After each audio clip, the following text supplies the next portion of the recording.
So, ibig sabihin, yung casino, lalapitan ka para pasugalin ka at bibigyan ka ng fake ID. Ganun na nga po, Your Honor. Paano ka ilalagay sa WPP kung ikaw ay napakasinungaling ngayon pa lamang? Di ba nung last hearing dito, may pinakita pang ang picture mo na merong fake ID? Ano bang pangalan nun? Nakita ko po yan, Marvin De Guzman po. Exactly. Gamit-gamit mo yun. Yun ay pinisinta ng casino sa amin. Marvin De Guzman. Tapos ngayon, magsinungaling ka. Your Honor. Paano ka ilalagay sa WPP kung ikaw ay napakasinungaling ngayon pa lamang? Your Honor. Magsabi ka ng totoo. Your Honor, nagsasabi po ako ng totoo. Sila po ang may hawak siguro ng ID na yun. Hindi po Kaya ako. Wala po akong nahawakan na gano'n.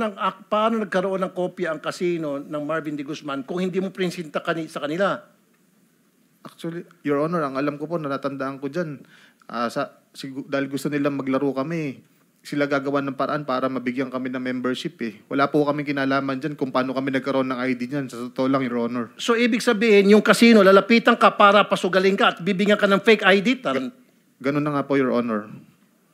So, pag pinatawag namin yung casino, kaya mong panindigan yun. Bakit ka lalapitan ng mga casino? Ba't ka lalapitan ng casino? Okay, mag-name ka ng casino. Anong casino pinupunta mo? Paninindigan ko po yung casino. Anong name ng casino? Sige, magbanggit ka. Sa Soler po. Okay, so ibig mo, sino sa Soler ang lumapit sa iyo para sabihin, oy, Mr. Hernandez, magsugal ka, kaming bahala, bigyan ka namin ng fake ID para hindi ka matrace sapagkat bawal dito ang government official. Sino doon? Hindi ko po maalala ang Sino? pangalan niya, Imposible pero... di mo maalala. Hindi, totoo po, Your Honor. Pero alam ko po, ano siya, parang yung mga business... Kasi kung talaga nagsabi ng totoo, patatawag namin yung Soler na nag-iimbita ng mga government official magsugal na bawal naman alam nila at bibigyan pa ng fake ID. Banggitin mo yung pangalan.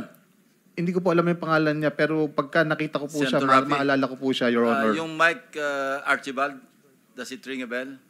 Yan po. Apo. Alam mo tunay niyang pangalan? Hindi po, Your Honor. Yun ang nag-asikaso ng lahat ng ID niyo, di ba?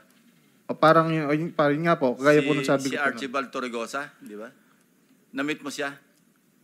Matatandaan ko po siya pag nakita ko po. Senator Rapi, that answers your question. May nag-asikaso ng kanilang... Opo, yan po, Your Honor. Mike Archibald, ang tunay na pangalan is Archibald Torregosa, right? Opo, Your Honor. Thank you, Senator Rapi. Kaya nga, Mr. Chair, imbitahan natin yung Mike Archibald. Dahil kung totoong sinasabi niya,